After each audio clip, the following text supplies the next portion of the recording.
Evening, guys. Welcome back to another episode. Apologies for the lateness, but yeah, we're back. Apologies, there was no episode yesterday either. A few of us had a few different things on, mainly me. So yeah, apologies for that. But yeah, we're back. Episode 60. First of all, yeah, to reach 60 episodes already. Obviously, rebranded the podcast last year in September. Obviously, One Rovers Vlogs in that. We're pretty much doing a podcast anyway. Even though the channel was called One Rovers Vlogs. But yeah, thanks to everyone that's shown the support, whether it's One Rovers Vlogs or you've been subscribed since, we rebranded the channel. So yeah, keep up the quality support. If you're watching back on the replay, don't forget to leave your score predictions, any questions or comments below. You can leave them where you can answer it either in the comments or in next week's episode. Loads of comments already, though. Evening to Chris Collier. Evening, lads. Hope you're all well. Been a long week. Shot that Macca's gone down. Yeah, we'll get into all the Macca stuff, Bilongo stuff. Obviously, get into the interview. We've got Josh Atherton as well, who most of you that watch the channel will know that he was on the episode earlier on in the season as well. So he'll be on to give more thoughts on Barnsley, so we can get to know a little bit more about them. We got the gloved as well, Kieran West. I'll be honest, not overly impressed about Macca and Bilongo. Put on loan two guys who give it all. Thought this was a time to strengthen, not weaken a depleted side. Yeah, I've seen a lot of interesting thoughts from everyone really. So yeah, we'll give our thoughts. Macca doesn't fit into the style of play the new manager wants. Bilongo, that's a smart move, needs game time. That's fair enough. Even into Ben, shout out to you. Thatcher's own Sam, even into you. Liam, even into you. Ben Gill saying about the circus continue. Macca's never been good enough in League One. 300k. Yeah, it's a lot of money. But yeah, like I said, for watching replay, leave your score predictions. Get any questions in. If you've got any questions, comments, anything, then do get them in the live chat. Even into Tom Butler as well. We aren't weaker because Bilongo has left. And even into Josh. Yeah, probably a lot of you are thinking, where's Josh? He's got a massive leak in the new gaff. So unfortunately, he's not on tonight. He'll be back with us next week. Hopefully that's obviously all sorted. But yeah, we'll give when we do the predictions and stuff. Obviously, Josh has already sent me over his lineup and score predictions, so we'll get into that in a bit. But yeah, Neil, how are you doing? You good on this Thursday evening?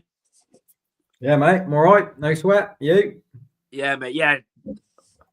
Thursday evening, even that's what I mean. This week has just been so long. Yeah, Friday evening, of course. Yeah, it's been. I'm so glad it's Friday. But yeah, mate. I'm all good though. I'm all good. Talking about Rovers again. We'll quickly get into. I guess we'll quickly get into the two players that have left this week. Obviously, Macca today, Bilongo. Was it yesterday or the day before? I don't even know. This week's been so crazy. I don't even know. But let's start off with Macca first, because he was a player that you rated a lot. We obviously had him on loan during the relegation season. We were still obviously interested. The whole situation with him happened at Wimbledon, being frozen out. Obviously, manager not playing him.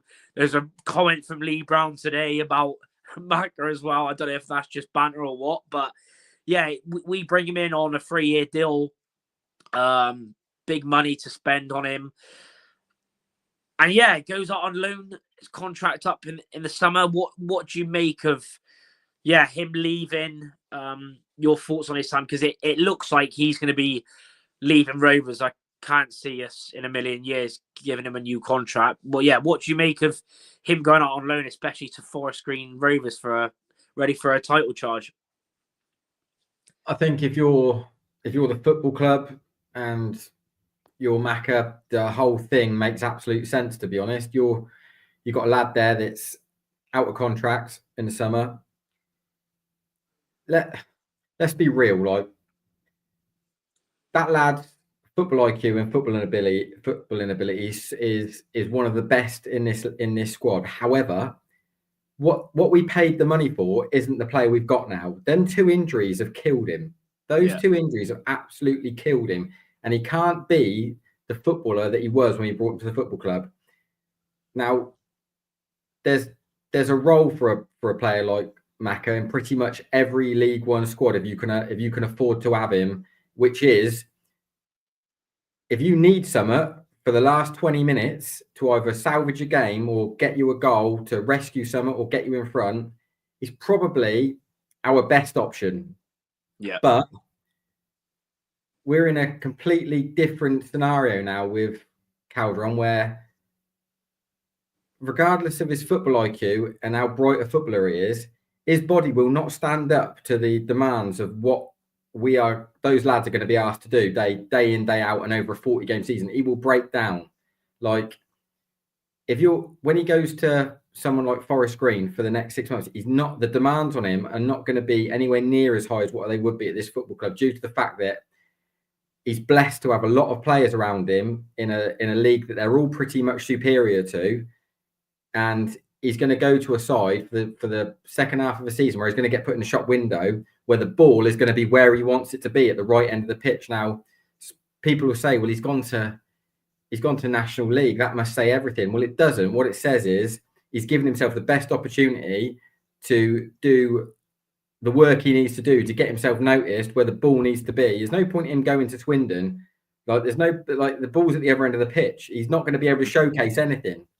So for me, like I said before, Macca was always an off the bench footballer for us. Like, his body just cannot stand up to doing what needs to be done in League One over 40 odd games. He breaks down. Like, that's just how he is now. Like, yeah. And until he can become more robust and his body can get back to what it needs to be, that's what he's going to be. So I expect in the summer, whether it be Forest Green or someone else takes a shot on him, that he needs to build himself up to getting back to being that player again. Because at the minute, he's a 20-minute man. He knows that. The football club, and we can't. And I don't think Calderon's looking for a 20-minute man by the look of it. He wants someone that can. If you look at the way we're operating at the minute, the small glimpses of the way we're playing, high intensity, quick transitions, like counter pressing. Macca can't do it. He just cannot do it. Like, does he know how to do it? Is he capable of doing it? Is he got the fundamental skill set to do it? Yeah, but his body lets him down. That's all it is. Like, and I think there's going to be a few of these in the summer that will fall by the wayside with Calderon, because the way that we're going to approach certainly next season, intensity levels are going to go up. You've got to be robust. Your body's got to be robust. You've got to be like a racehorse to be able to get through what he's going to ask you to do, especially over a 40-game odd season. Macca just ain't that. So it makes sense. Yeah. It's frustrating, isn't it? Because like you said, he was brought in off the back of a good, really good season with us, although we got relegated, and then he had a really good season at Wimbledon in League One as well. But then came to us. Yeah, it right from the first minute, really, wasn't it? It was that first season. It took him ages to get into. Then last season, loads of injuries, didn't play at all. When he did play, he looked good. Scored a few good goals as well. And then this season, he's played quite a lot of minutes, but most recently he's not been playing. There was for about the last month or two under Taylor, McCormick was playing quite a lot. Scored the winner in our last win before Cambridge at Mansfield, and was looking pretty good. But yeah, I said it earlier. It's frustrating. But for me personally, he's obviously he'll give the most effort out of pretty much anyone in this squad, and he'll fight for everything. But yeah, like you said from the start, and in the whole 3 years with us, he's not really. He's never been fit. Yeah, you think about it. Them two injuries have killed him. Like, you look at his two best seasons. The season we got relegated, he shone like a light. He was our best player, like on loan. And then he went to Wimbledon. He was their best player. Then he forced the move to us, which is why he got frozen out. It was nothing other than he was trying to force the move. Yeah, which was fair enough. And then the injury, the two long-termers happened. He's never been the same. Yeah. Well, that's the thing. He's just never, and even when he has played, he's not really shown the quality enough, has he? And like you said, as a number 10. You can only do that with runner games. You can only do it with runner games. Yeah. You look at him, if you start Macca, once he hits the hour, he's done. He's empty. He's got nothing left in him.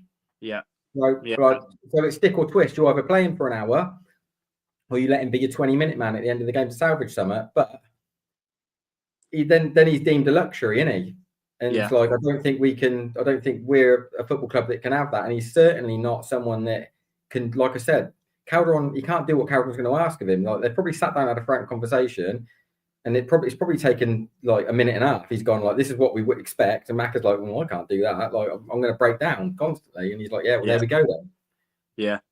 Yeah, it's frustrating, isn't it? Because like you said, this is his first season out of the 3 years he's been here that he's actually been fit and played a lot of minutes. But like you said, once you have those injuries, especially last year and the first year, obviously it took him so long he didn't even really get going in the first season. It was just bits here and there. But yeah, Tom Butler says, yeah, we'll always remember that. Yeah, that Charlton away goal was absolute madness. Yeah, and that's the thing though, like in all comps, I don't know how many goals he got on all comps, but in the league, 4 goals. Like you said, the injuries have really hampered him. Yeah, and it's a shame, really. But like you said, there's no point of going to a team that are, going to struggle. Like, why not?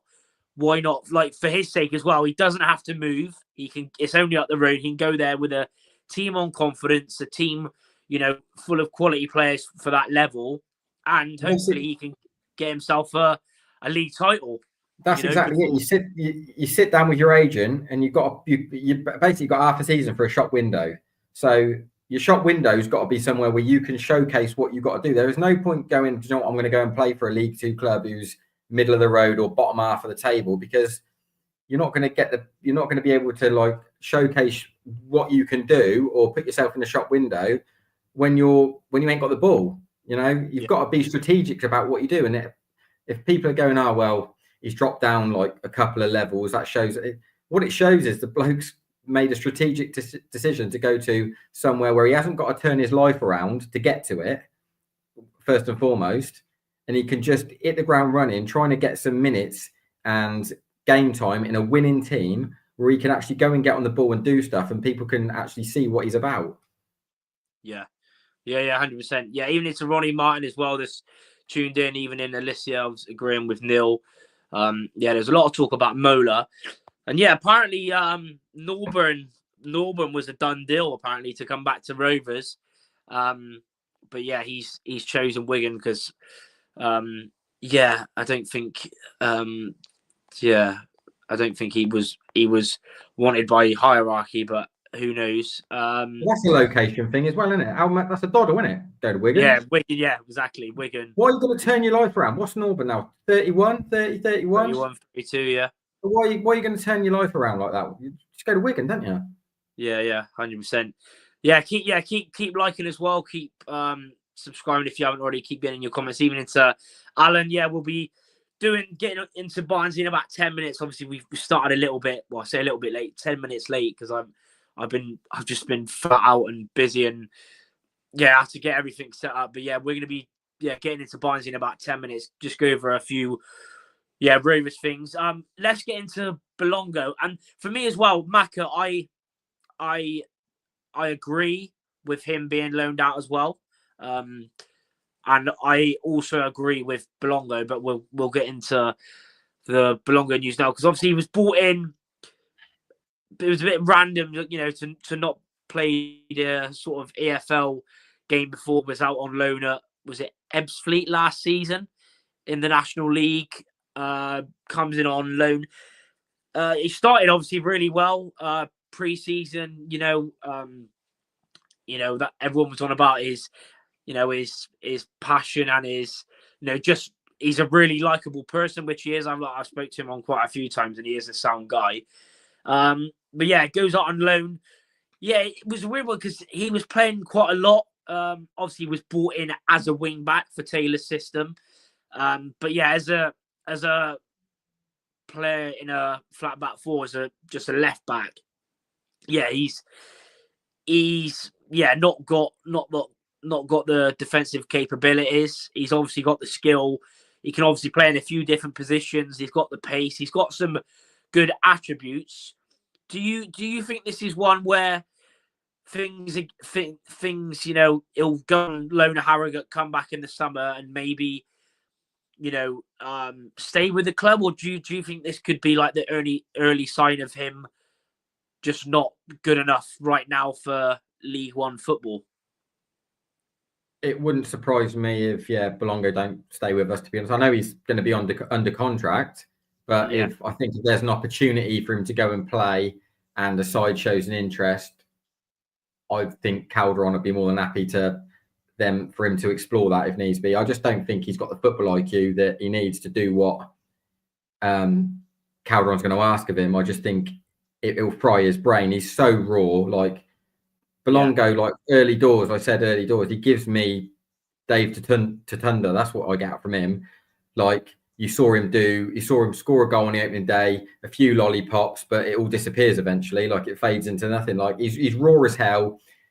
And he, fans get drawn into the big smile, likable guy, and all the rest of it. That don't get results, unfortunately. No. That'd be nothing. But I just don't think that he's gonna have the football IQ and skill set to do what Calderon's gonna want from him. And let's be real, he's 23. He's not a baby. Yeah, he's not even that young yet. So like, he's not like you're getting an 18-year-old out there to go and get some runs on the board and build himself up. He's a 23-year-old man. So I just thought, I wouldn't be surprised if he's not part of Calderon's plans. I think therefore he sees him every day in training. He probably looks at him and goes, technically he ain't there for me. Yeah. Yeah, because like you said, he's raw in the fact that he's probably not even played like 30 career appearances. And that's the thing. Like you said, he was at, where was he? Middlesbrough, wasn't he? Obviously played a lot in the youth. I don't know where he was before. I can't even remember. Obviously, that was back in the summer after doing loads of research. But yeah, he goes out on loan. Obviously Belshaw is there. You know, there's a lot of these Rovers sort of themed, isn't it? Even for a screen about half hour ago announced Kean Harries. It's all a bit mental, to be honest. But yeah, that's 3 years. Yeah, that's our thoughts on Bilongo and Macca. Quickly get into the interview. Obviously, there's a new interview. If you haven't already seen it, go and watch it. It is a good interview. A lot of basically the main things that were talked about. New scoreboard, 10 to 12 weeks. Work to begin on the East Stand at the end of 2025, early 2026. Saying it about an all-seated capacity, which obviously we all pretty much know in this modern era. And a capacity of 16 to 17k is what they want. And also, he says Calderon is going to be heavily backed. What was your thoughts? And obviously, everyone in the comments now, and if you're watching after on the playback, let us know your thoughts in the comments as well. But yeah, what do you make of it? Obviously, it's stuff that we want to hear. But yeah, I mean, they obviously backed Taylor a lot. No doubt about that. There was obviously loads of players brought in, long-term contracts. Obviously, George Friend becoming the director of football. But yeah, what did you make of that interview? I didn't mind it. I think it was pretty positive. The one thing that I did like about it is the fact that what Hussein did say, he backed it up with deadlines and dates. So yeah, I mean, he could have thrown it out there as just, we're going to do this, we're going to do that, and this, that, and the other for a good bit of PR. But he's backed it up with deadline and date. So he's held himself accountable to get stuff over the line. So that's great. Like I said about these owners, like, do the things that you're meant to do and keep your nose out of actually what's going on the pitch and let your manager manage, then all will be well. And like, that's what I expect from the owner. What he's come out and said. He's done it. Everything's infrastructure. Everything's on the business side of things and looking to do stuff off of the pitch. And then everything that is to do with on the pitch will be left to Calderon to get on with.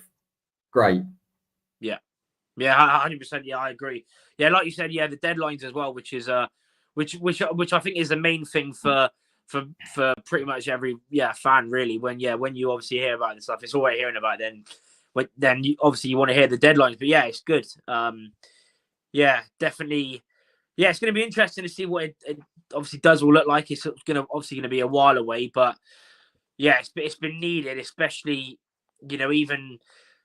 Yeah, even like the simple things like a scoreboard, like it's just little things like that which just adds to it. And then when you're on about obviously the capacity, you don't want it too big, you don't want it too small. And yeah, like you said, new work on the east stand, pretty much all seating as well. Modern stadiums. I do love, obviously, me along with a lot of Rovers fans. You do like that. The what's the word for it? You could describe the stadium. What's the word? I can't even remember now. But yeah, basically, it's just in the.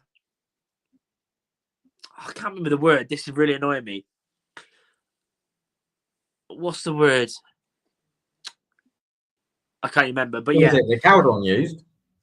No, not what's Cowdron used, but basically like how to describe a lot of what fans have described our stadium. Knackered. No. Well, yeah, knackered as well. But there's a lot of people like it because it's one of those stadiums that's just got everything. It's got character and all that. Yeah, character and stuff like that. Lots of stuff like that. God, finally got there. But yeah, like you said, yeah, new modern era, yeah, new all seated. Yeah, a lot of, like you said, the main thing is the deadlines, basically. Yeah, Tom Butler said quirky as well. I've 2 loans and 1 permanent deal.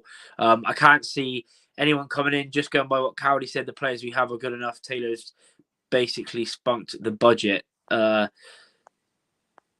personally don't see how there's so many fans refusing to trust him and saying that there's no plan and somehow complaining that our infrastructure is being upgraded baffles me. Even into Gordo as well. Another Liddell. Ben Liddell. Remember him? Jesus Christ. But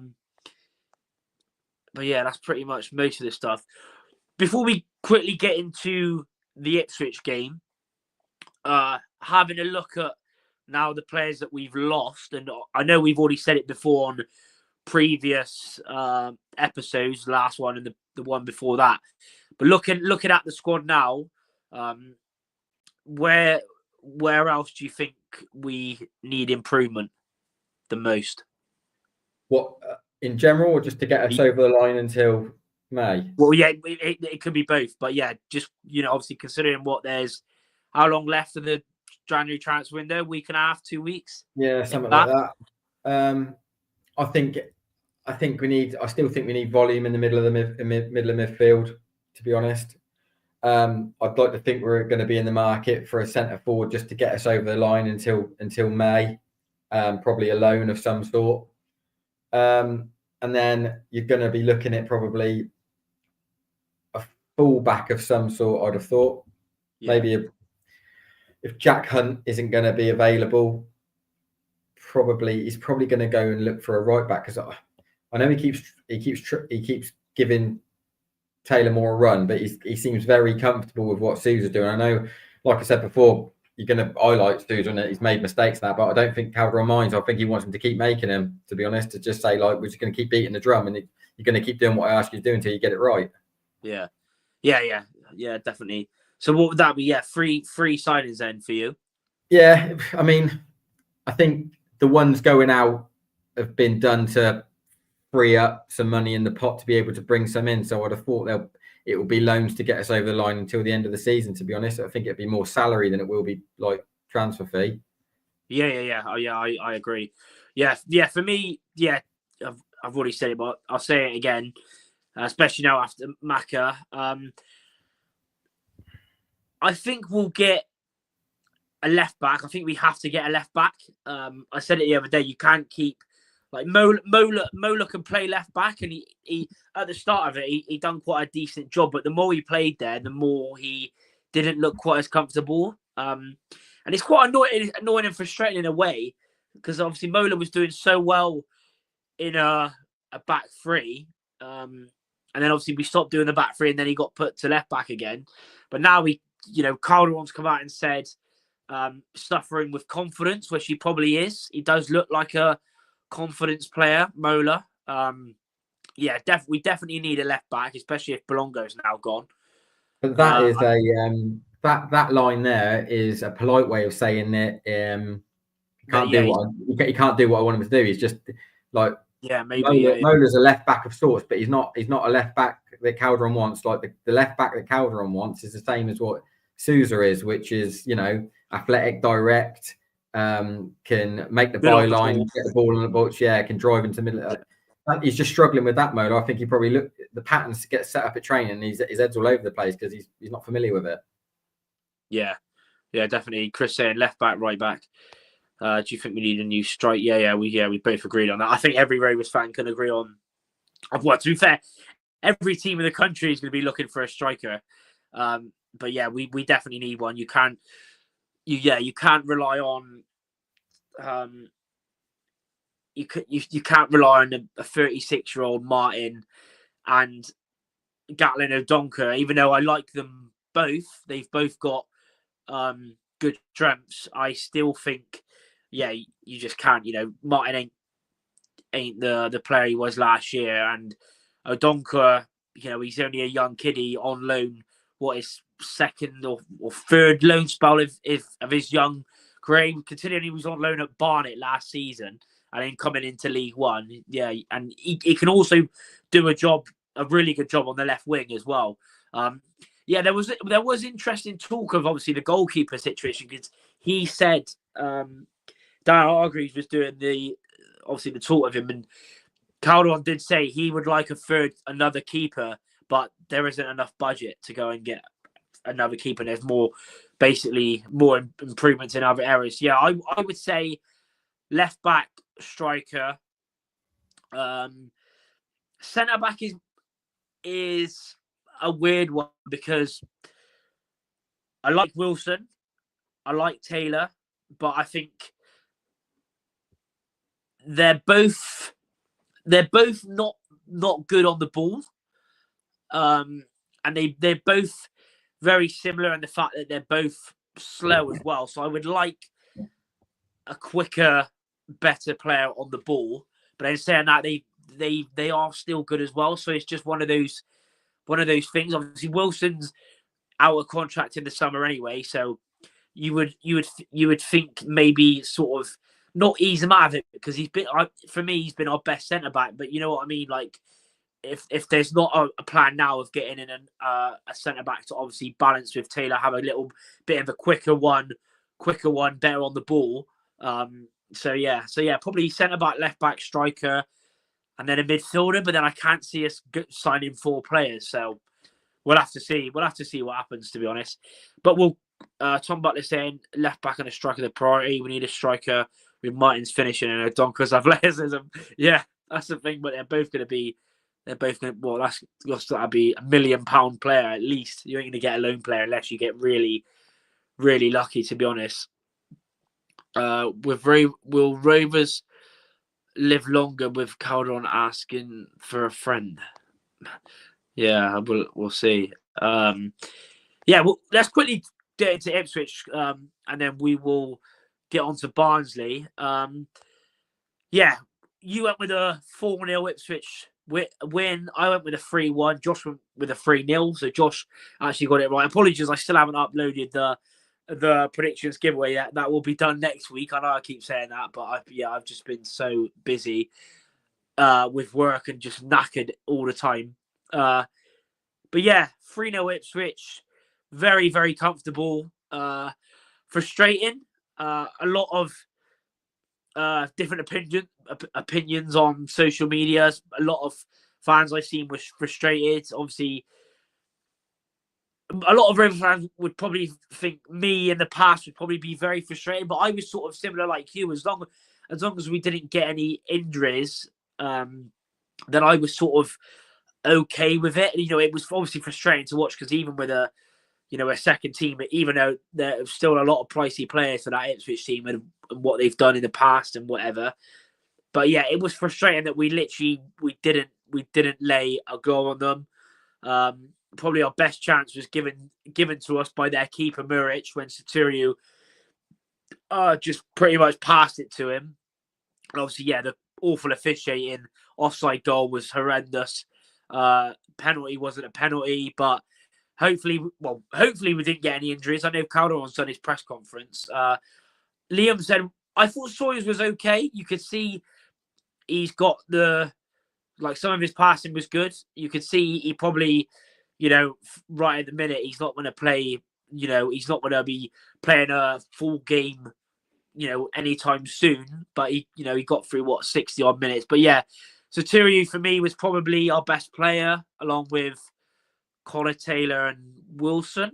What did you make of that game? Sum it up in your thoughts. It was pretty much what I thought it was going to be, as far as an experience of going down there and learning some lessons of, it's pretty much one side playing another side which wants to do exactly the same thing as them, but the other team are fitter, stronger, and far more versed and better at it. And what happened was one side had all the ball and the other side didn't, because they were trying to do exactly the same things, but the other side was far better at it. So as far as sitting down in the change room at half time and full time, that Calvin was going, there you go, that is it, near its best sort of thing. That's what you're looking for. So as an experience, it was probably a good exercise for us to go down there and them lads see it. But as far as a 90-minute football match, it wasn't even a contest, because them Ipswich lads could have been playing against Cones for really. It was just an exercise of this is what it should look like when it's done properly at the top level. And Rovers were a million miles away from doing that. But that is the style and pattern that Calderons want us to get to. Like I said the other week, stage one is to get into sort of what Orient do. What you've seen Ipswich do there is a million miles away from what these group of players are ever going to be able to do. But that is the blueprint for it, and they've just got shown it firsthand and they got put to bed nice and early. Yeah, pretty much. Especially when there was an early goal. Yeah, to be fair, when there was an early goal, I was thinking, geez, let's not get a proper hiding. But yeah, we could have easily, Griffiths made some good saves. They obviously missed. What a penalty he missed, by the way. He must have seen that. I've seen Cattle kick a ball better than that. Yeah, that was awful. That was absolutely awful. From what was his El Mohammadi, wasn't it, or El Hamadi? The one that was at Wimbledon, wasn't it? But yeah, like you said, in the end, hopefully there was no injuries. A few more players got minutes. There was a lot less changes than quite a lot of obviously fans wanted from it. There was only 2 changes, but yeah, like you said, just get that over with. And Barnsley is the more important game, which we will get into. Before we do bring in Josh, keep hitting the like button. Thanks to everyone that's tuning in live, and obviously thanks to you that keep supporting, and thanks to everyone that is going to watch on the replay. Like always, keep hitting the like button, subscribing. Feel free to follow the socials as well. And yes, we're going to bring in Josh now, who is in the background. We're going to bring him in. And he joins us now. Evening, Josh. How are you?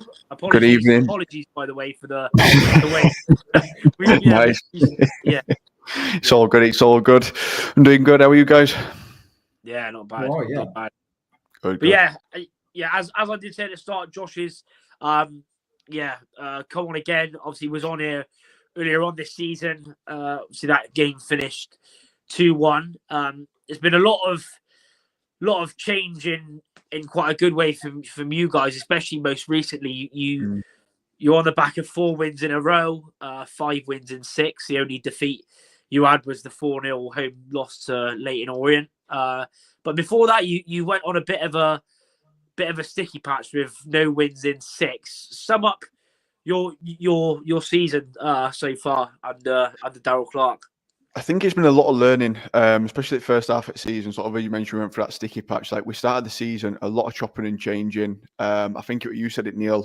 Sort of when we spoke the first time, he said you'll either win or lose with Darryl Clark, and that's how the season started. We'd either go and win or we'd lose. And I think he's learned that you've got to be a lot cuter in this league to try and actually get results, and you've got to sit and just sometimes hang into games, because it's something that we've struggled in that first half of the season. Huddersfield away was probably a real low point of, I don't think we had a shot on target all game. I think we maybe had 2 or 3 shots in total, and they just dominated from first minute all the way through. Could have easily been much more than 2. A good performance from Selena at the time.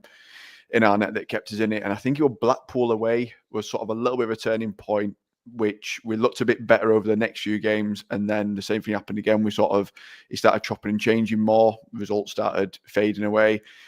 And sort of over this Christmas period, which I think a lot of fans, when you looked at the sides we were playing over that side, Bolton, Peterborough, Wrexham, you look at that and be like, the start of season, that looks quite tricky. But given that Peterborough concede 3-4 a game, but also can score 3 or 4 a game, that was going to be a tricky one for us defensively, because it seems at the minute we have to score 2 to get a result, because we'll always chuck one in at some point. Yeah. But we sort of ironed that out a bit recently. We started actually grinding results out, which has been nice to see. Bolton away, again, probably a strong performance in there, and then Wrexham at home.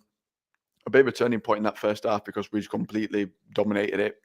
Could have been quite much further ahead. And I think about 60 minutes, a couple of changes, and we sort of started to sit back. And then Crawley, it's one of those games where you sort of expect it. But again, did all the hard work in the first half and just sat comfortable in it. So we're in a better place now. I think Darryl Clark's found sort of the 11 to 13 players he trusts and he knows he can get.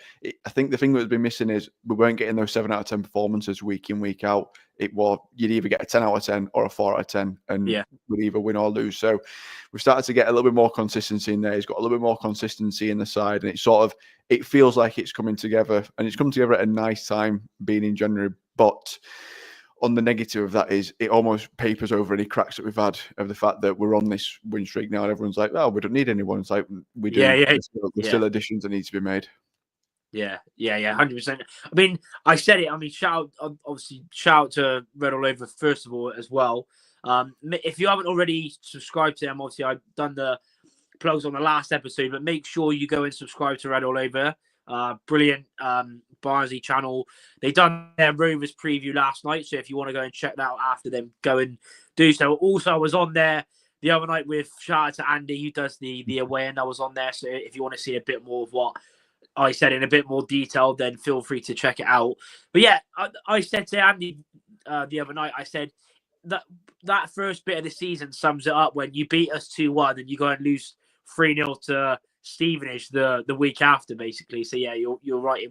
And like, yeah, it was the same with us under Dowell really as well. Like there wasn't many draws at all. It would either be a win or literally a loss. There were so many times that we'd come back as well under him. We haven't done that in, I can't remember the last time we come back from 1-0 down to win a game. I don't even know. But my first question was gonna be, how many signings do you think you need? Because yeah, like for me looking in, I look at your starting 11, you think it's a good starting 11, but on the bench you're pretty weak apart from maybe because at the moment you've got, is it Ed Wakali? I hope I'm saying it right. The midfielder that's been on mad form for you, and obviously you've got Luca Connell, who's not been starting the last few games. So you've got a little bit of, you've got quality there, but in other positions you obviously need to strengthen more. In your opinion, how many do you think you need?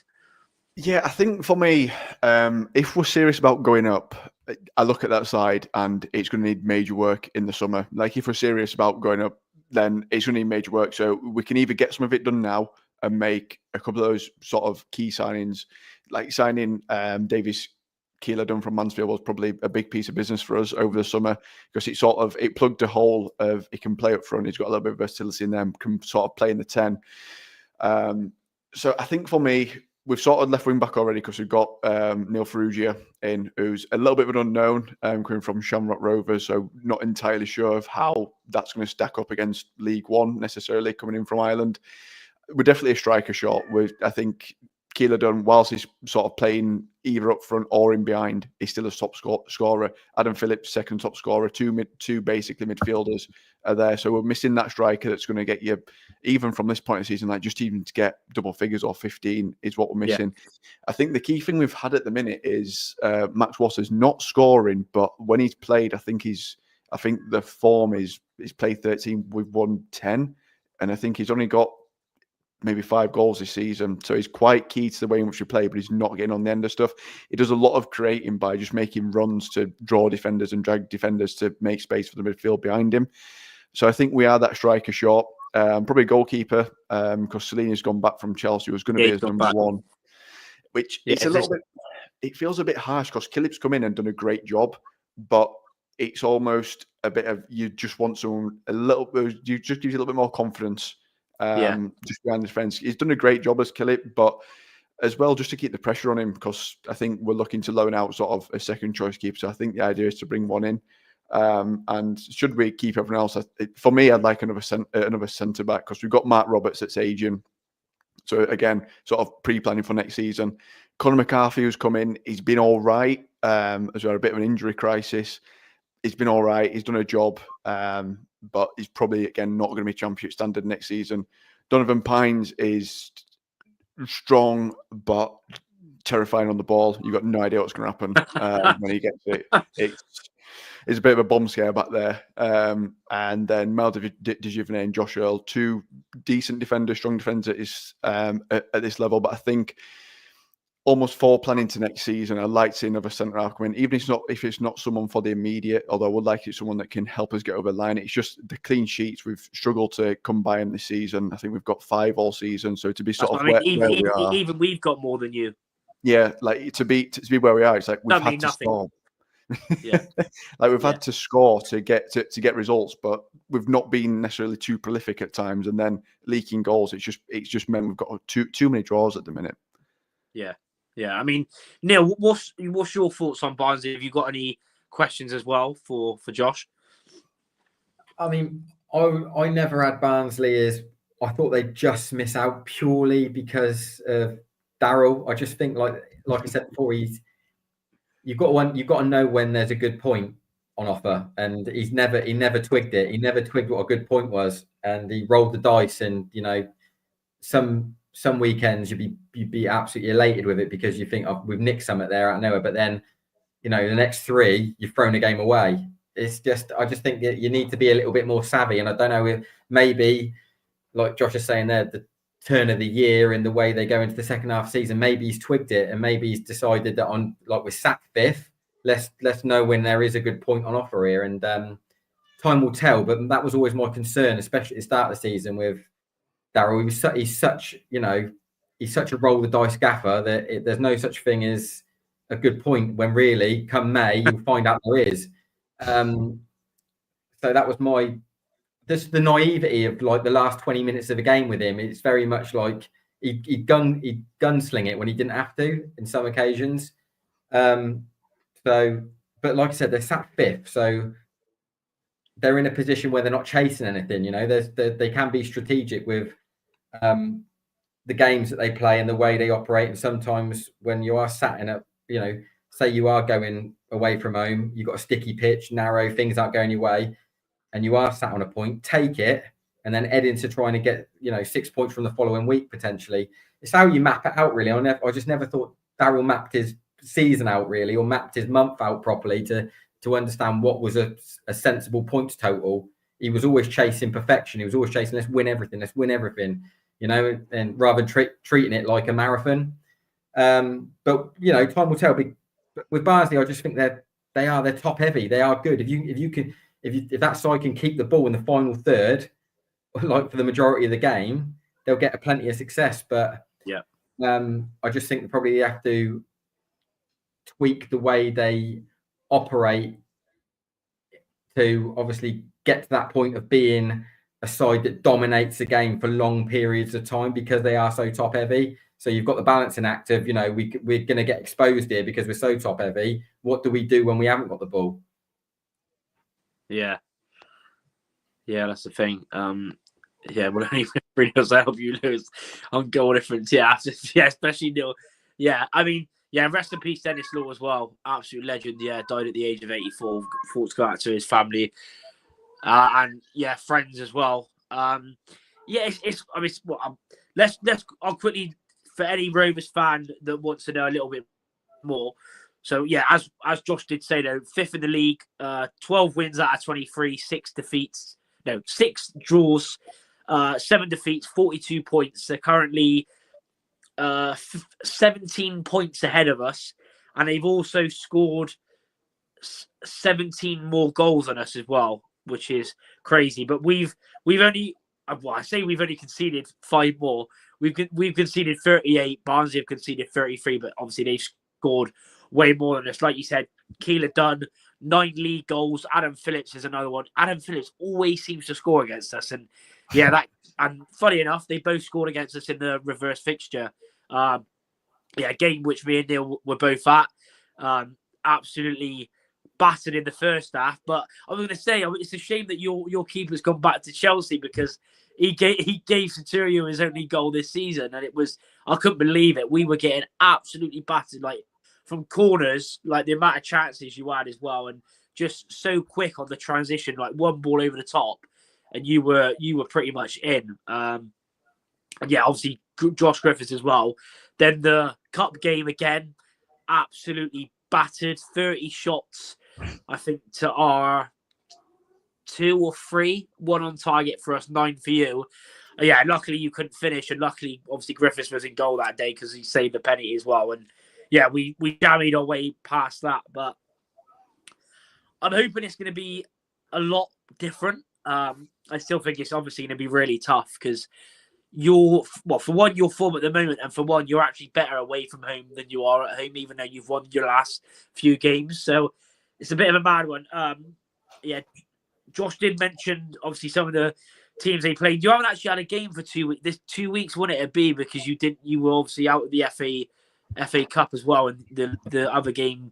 So that's another thing with this can either go one of 2 ways. You can either, fresh and ready, but if you're a team that's winning, you really want to be playing quickly, don't you? Like you said on your episode last night. But yeah, 1-3-0 against Crawley, 1-2-1 against Wrexham, 1-3-1 against Peterborough, 1-3-2 against Bolton. Lost 4-0 to Leyton Orient at home. So yeah, what I was going to say, it sort of almost comes from what we were talking about before, obviously within January. How confident, obviously, and it would matter a lot this window, but how confident are you that you can at least stay in the playoffs? I think we should be in the playoffs now, just based off the fact that the teams around us are losing more than us. Like Wickham have lost Bloomfield, and they're potentially going to lose Coney as well. So I think Wickham, I just don't see them sustaining that based on their sort of position. And again, they are, I think, still 9 points in front of us, and it's a lot for them to fall. But we do still have to play them backers to get a result in that as well, because I think we play them away from home as well. Yeah. So I think I can see Wickham sliding. Stockport losing Louis Barry as well sort of stops them necessarily coming from behind as well. So I think that puts about 5 points in the playoffs, sort of comfortably, I think, from memory. So I reckon we do get top 6. I was the same as you, Neil, pre-season. I thought we'd just miss out this year just because of transition of a new manager yet again, and sort of how we sort of petered out last season and sort of fumbled his way into the playoffs after nearly falling out of it with like 5 minutes left of the season. But it seems like we've hit that turning point now that we never seemed to sort of hit last year. And I reckon we'll stay in it. I don't see us getting top 2. I think obviously Birmingham have already run away with league at this point already. They're 6 points clear, and still got 2 games in hand. The first is gone. And looking at Huddersfield have brought in Dion Charles. That's crazy, isn't it? Yeah, Dion Charles and Taylor. I think they've more or less made their statement of going for second place, sort of as a minimum. I don't see Wrexham staying there. It seems like that loss to us seems to have derailed them, losing to Shrewsbury last night. No good for them. And I think looking at their squad as well, it's an aging side. It's going to be difficult for them to sustain where they're going. Like they're chucking Stephen Fletcher on to go and rescue games. He's 38, 39. He can't do that for a full season. He can do it for half a season. Don't see him doing it for a full season. So unless they get some serious business done, I don't see them sustaining it. I think us, Wrexham, and probably Reading will stay in the playoffs, and then sort of that last spot will maybe Wickham will take it, depending on how their slide goes now they manage it. But I don't see us falling out of top 6. Yeah, that's fair enough. Before we go on to lineups and predictions, what's been your thoughts on us from your point of view? Obviously, we're really struggling. What is it? One league winning 8. Obviously, new manager. Lots of new signings. Obviously, Romain Sawyer's last week being our 17th signing. of the season. 5 points clear of Crawley. What have you made of Rovers? Are you another one of those that just look at Rovers, like look at obviously some of the players and think how are they so low? Are you? Yeah, I think it is that. I thought you'd have been sort of comfortable this season. Like there's no real threat of it. I mean, 5 points is still like an all right cushion to have sort of at this stage of the season. You say bring in Romain Sawyers as well. Strong signing, especially for a side down there. I just think at the start of the season, there were easily 4 teams worse than you. And I think it will stay that way. I don't really see, like, Crawley went and sold the entire 11 and somehow have managed to sort of have a bash at trying to stay up. But I think the rest of it, there's some poor sides at the bottom of the table. I think you're probably 3 or 4 positions lower than what I expect you to be anyway, sort of like the lower end of mid-table. So I was a little bit shocked to see you sort of being down there, but I still don't think you're in necessarily any immediate danger for now. If it's still sort of that way by April, then yeah. But one thing is also sort of the drop in terms of like there was no real manager bounce either as such in terms of like picking up the results. It was sort of straight in a few losses. Like the Ipswich game's a bit of a throwaway. Like it didn't really. It's really one sort of take into account. It's not also an easy-ish start either, sort of coming in over that period where it's back-to-back games. He's just not really got much time to get his ideas across if he wants to play. Sort of game over that time as well. So that's not the easiest time to change minds either. Yeah, definitely. Right, let's get on to our lineup predictions. I'll go with you first, Neil. What would be your starting 11 to face Barnsley Saturday? Griffin goal. Is Jack Hunt fit? Is he available? I think he should be. Yeah, I was talking to him the other day. I'm pretty sure he is fit. Go with Jacket right back then. Sousa at left back. 2 centre halves of Taylor and Wilson. 2 in front of that of Ward and Sawyers. Thomas, Ford and Soteriou off of Chris Martin. Yeah, interesting.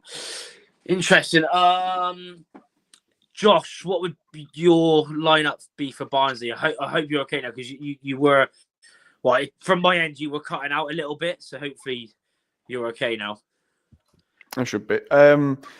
Killian goal, Corey Keith right wing back, Melder Juvenay right centre half, middle of the back 3, going Matt Roberts, left hand side Josh Earl, left wing back Georgie Gent or Ferrugia, depending on how fit he is coming in from Ireland. I can't imagine he'll come in and start immediately. The centre midfield sort of it writes itself really of Luca Connell, Aaron Phillips, and probably John Russell, depending on Emma Carley between him and Connell, so in that holding role, and then Waters and DKD up front. Yeah, interesting. Yeah, pretty worried about especially Keeler Dunn, obviously, and Phillips. They're just proper players at this level. So much quality, goal threat, everything really. You want in, a midfielder and a sort of attacking midfield role. Well, Josh sent me in his lineup, gone with Griffiths in goal, senior right back, Sousa left back with Connor, Taylor and Wilson. Midfield 2 of Sawyers and Grant Ward. Thomas on the right, Soteriou in the 10, Hutchinson left wing, Gatlin O'Donker up top.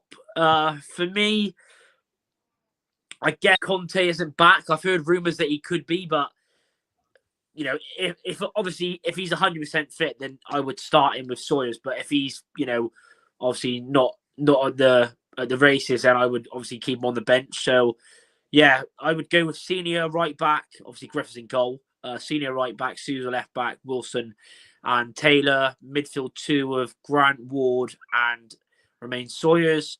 On the right, Luke Thomas. On the left, I would go with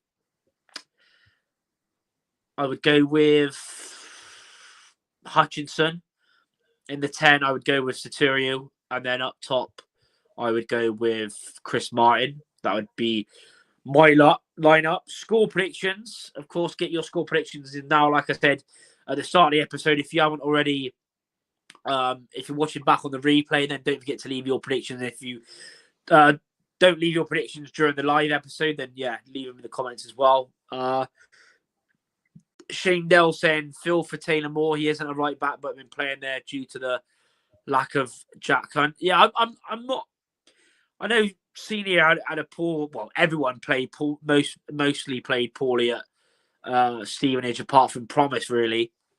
But I still don't know why. Yeah, Senior's not playing. He's got the quality going forward. He's got the crossing.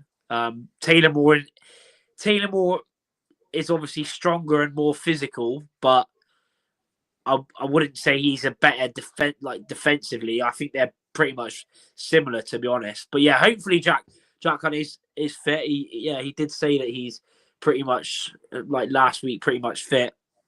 But yeah, that's the thing. Like, be interesting to see who sort of is on the team sheet and who isn't, who misses out. But yeah, getting all your predictions as well.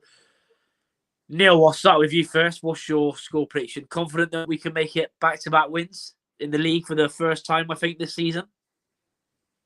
No, to be honest. I do think I do think we can get something from this game. I do think that there's an opportunity there. I do think we can take something from this game, but I just don't think we will. Yeah. I just think that this is, like I said about Clark's mentality, I can't see us being in a position where we're leading so comfortably that the game's won. I just feel like if it's in the balance, Clark will go and roll the dice and go top heavy, and we're susceptible to conceding late. And I just think I can see us being in it and really giving an okay account of ourselves. But you look at how top heavy that Barnsley side is, the fact that since the new year, they're on a roll. They've had a nice long rest. They planned for this they've probably been on the grass for a good, week and a bit, able to plan exactly for what they're coming up against. I just think we get edged out late. I can just see us getting edged out late. Like, that's just our luck at the minute. Like, we're far from a well-oiled machine. We're still learning. We're still making mistakes. Calderon's asking them to do things that they're not entirely comfortable with, but he's getting them to keep beating the drum, keep doing it. And I just think we give the ball away in bad areas at times due to the fact that we're trying to do things that we're not 100% comfortable with just for the greater good. And with our top heavy Barnsley I just think we'll come unstuck late. 2-1. 2-1?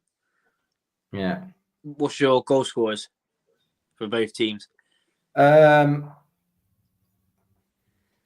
Dunn, Humphreys, Chris Martin. Yeah, Chris Martin does like a cheeky goal against Barnsley. Obviously Andy Simcox, who's on Red all over. Yeah, when I did away in the preview, his brother absolutely hates Chris Martin. So yeah, it'd be nice for him to get his third goal of the season. Chris has gone 3-1. Lost, safe travel down to the Barnsley fans. So yeah, he's gone 3-1 Barnsley. Yusuf's gone 2-1 Barnsley. Matt's has gone 3-3. No idea really, but 2-1 Barnsley. 2-0 Barnsley, says Gordo. Loves the positivity from Neil. Alicia's gone 2-1 Barnsley. Yeah, keep in your predictions. There's loads of you watching, so do get in your predictions live. Be good to see all of them. Like I said, if you don't leave them now, then make sure you leave them after in the comments. They'll go towards the giveaway. Josh, what is your prediction? Are you going to stick with the same score you said yesterday, or are you going to go with something different? No, I'm going to stick with that. Seems like a lot of people are saying of 2-1 to us. I think from what you said there, Neil, when I listened to you guys before I came in, of you're starting to be quicker in transition and sort of the counter. I think the case of there's just a little bit more quality on our side, and sort of we struggle more against teams that sit back and just stick and grab the ball. If you can actually come and have a go, it'll make the game expansive, which probably does suit. And McAllister playing Connell, because his range is just it's brilliant in terms of whoever's receiving the ball don't have to change the run, they have to move it across the ball, will land exactly where they need it to be. It's happened so many times recently with him sort of Corey O'Keefe just flying down the right hand side. So it seems like that might be something sort of that works in our favour if you are going to come after us and have a go, because it's sort of the size that come stick them behind the ball. It's just we struggle to break them down in that way. So if you're going to have a bash and actually try and attack against us, it will probably work out. I'll go 2-1. As you say, Chris Martin always scores against us. He has done, no matter who he plays for. He just always seems to score. And I'll go Dave Dillon and Adam Phillips. Same scores for Barnsley. Yeah, what happened earlier on in the season. Yeah, it's a weird one. Yeah, for me, well, actually, I'll leave it 2 seconds. I'll give you Josh's prediction. He's gone with a 2-2 draw. He hasn't gone with goal scorers, but he's gone with a 2-2 draw. So yeah, he reckons we can get a point. I'm sure he'll give goal scorers on one of his posts on Twitter or TikTok if he does one. For me, I'm going to go with. Do you know what? This is more of a. I don't know why, but I've got a good feeling about us getting something from the game. I think we're due a win for one against Barnsley. Like the last time we beat them was what 5-6 years ago, maybe even longer. When we beat them on the last day of the season after they'd already got promoted from League One under Daniel Stendhal. So it's been a very, very long time.